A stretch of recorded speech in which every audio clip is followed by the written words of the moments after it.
ओम शांति। प्रिय आत्माओं, बहनों और भाइयों, ये सत्य है कि मुझे ना तो लिखना आता है, ना भाषण करना आता है और ना ही प्रवचन करना आता है। परमपिता जो और जैसा लिखवाते हैं, उनकी प्रेरणा से जो और जैसा लिखा जाता है, लिखा गया है, ठीक वैसा ही आपके सामने प्रस्तुत कर रहा हूँ। ठीक लगे तो परमपिता को धन्यवाद कहिएगा, धन्यवाद दीजिएगा। ना लगे तो जो भी कहना है मुझे कहिएगा। अब सुनिएगा। निर्वैर जी, आप ये तो मानेंगे कि अधर्म नाश और सत्य धर्म की स्थापना के लिए अवतरित हुए शिव परमात्मा द्वारा रचे गए यज्ञ का गौरव, गरिमा और सम्मान की रक्षा का दायित्व आप जैसे महारथियों पर था और है भी। क्या आप लोग इसमें सफल हो पाए? यज्ञ एवं बाप दादा के सम्मान की रक्षा कर पाए, या यज्ञ एवं बाप दादा को बदनाम करते रहे, उनकी पगड़ी उछालते रहे, उन्हें आए दिन क्रॉस पर चढ़ाते रहे और विष का प्याला पीने के लिए उन्हें मजबूर करते रहे? इन सब के बावजूद भी आप लोग अपने पदों पर बने रहे, बने हुए हो।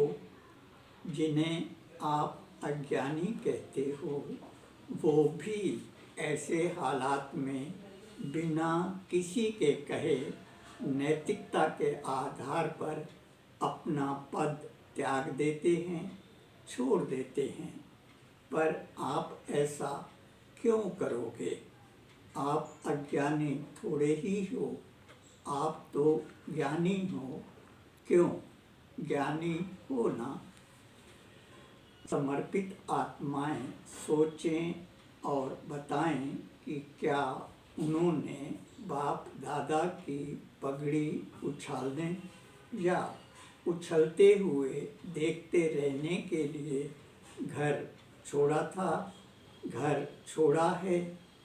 जिस बाबा के घर में रहते हो, जिस बाबा का खाते हो, उससे वफादारी निभाने के बजाय गद्दारी करते हो। इससे तो पालतू कुत्ते अच्छे हैं जो जिस मालिक का खाते हैं उससे वफादारी निभाते हैं। और आप ये सब देखते हुए भी ऐसों को सबक सिखाने के बजाय गूंगे और बहरे बने रहते हो। किस मुंह से राखी बंधवाते हो? किस लिए बंधवाते हो? आप में रत्ती भर भी शर्म बची हो? आपकी आत्मा आपको यदि धिक्कारती हो तो यज्ञ एवं बाप दादा को बदनाम करने वालों के विरुद्ध आवाज़ बुलंद करो, वरना बाबा बाबा करना बंद करो। पता नहीं कैसे ज्ञानी हो, कैसे मर्द हो। आपसे तो अज्ञानी लाख गुना अच्छे हैं। उनके बाप पर उंगली उठाने वालों की उंगली मरोड़ देते हैं, तोड़ देते हैं।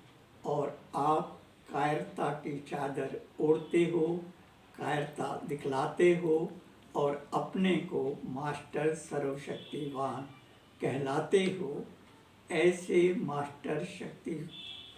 मास्टर सर्वशक्तिवानों पर आने वाली पीढ़ियां लानत नहीं फेरेंगी तो क्या करेंगे? घरों में रहने वाले बहन भाई सोचें और बताएं कि आप अपनी मेहनत से कमाया धन बाप दादा को बदनाम करने के लिए देते हो या नाम बाला करने के लिए देते हो? आए दिन अखबारों और टीवी चैनलों में आने वाली खबरें बाप दादा एवं यज्ञ का नाम रोशन कर रही हैं या उन्हें बदनाम कर रही हैं। क्या आप ये सब नहीं जानते या जानकर भी जानना नहीं चाहते? यदि चाहते हो तो क्या कर रहे हो? धन देकर आप भी तो बाप दादा को बदनाम करने में सहयोगी बन रहे हो, सहयोग दे रहे हो। समर्पितों की मजबूरी हो सकती है, आपकी क्या मजबूरी है? आपका ये कहना कि कुछ करेंगे तो अवस्था बिगड़ जाएगी। अवस्था सुधरी कब है जो बिगड़ जाएगी? जिस व्यवस्था में अन्याय हो, अत्याचार हो, भ्रष्टाचार हो, भाई भतीजावाद हो, जहाँ धन ही माई बाप हो, ऐसी बेहूदी व्यवस्था में अवस्था बनेगी कैसे, बनी कैसे है, ये स्वयं से पूछो तो सही। जहाँ व्यवस्था न्यायप्रिय होगी, सर्वग्राही होगी, जियो और जीने दो का अधिकार देगी, वहाँ अवस्था स्वतः ही बन जाएगी, बनाने की मेहनत नहीं करनी पड़ेगी। शिव परमात्मा का अवतरण ऐसी व्यवस्था कायम कराने के लिए ही तो हुआ है। शिव शक्ति पांडव सेना इसी का तो उद्घोष कर रही है। क्या ऐसा करना गलत है? यज्ञ एवं बाप दादा के सम्मान के लिए आवाज़ बुलंद करना गलत है? यदि नहीं तो आओ हम सब मिलकर बाप दादा से ली गई पालना का कर्ज चुकाएं और इस गली सड़ी व्यवस्था को बदलने का प्रण लें। साथ ही भगवान और बाबे बनना बंद करें, इंसान बने, इंसानियत में रहें, ना स्वयं को धोखा दें और ना ही दूसरों को धोखे में रखें। अधर्मनाश और सत्य धर्म की स्थापना के लिए अवतरित हुए शिव परमात्मा का सहयोग करें, सहयोगी बने, अपने व अन्य के जीवन को धन्य करें, महान बने, कल्याण करें। यही इंसानियत है, यही महानता है, यही सच्चाई है और सत्य धर्म भी यही है। यज्ञ के महारथी भी वक्त की नज़ाकत को देखते हुए, मधुबन की आंतरिक विस्फोटक स्थिति को देखते हुए, परिवर्तन की इस आंधी को समझते हुए, इससे पहले कि मधुबन वासी ही आपके बिस्तर बांध दें, समय रहते स्वयं ही अपने बिस्तर बांध लो। इसी में यज्ञ और आपकी भलाई है, आपका बड़प्पन है, यज्ञ पर आपका उपकार है।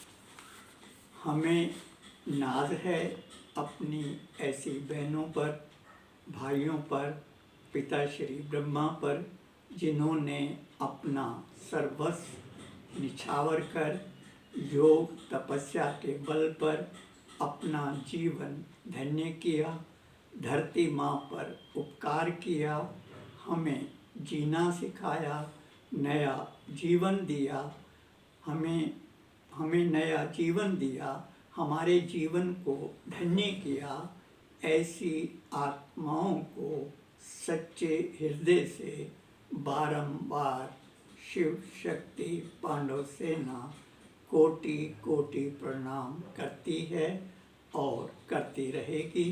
साथ ही त्याग तपस्या की मेहनत पर, ईश्वरीय परिवार की इज्जत पर यूं ही पानी फेरने की इजाज़त किसी को भी नहीं देगी। ज्ञान मार्ग प्रवृत्ति मार्ग है। अब ये कार्य भारत माता शक्ति अवतार के नाम को सार्थक करने वाली अनुभवी माताएं यज्ञ की पालना घर के बच्चों के समान करेंगी, साथ ही यज्ञ के गौरव, गरिमा एवं सम्मान को उसके शिखर तक पहुंचाएंगी और अपने आचरण से, अपने व्यवहार से बताएंगी कि ये यज्ञ किसी मानव ने नहीं, स्वयं परमात्मा ने विश्व कल्याण अर्थ रचा है। अच्छा, ओम शांति।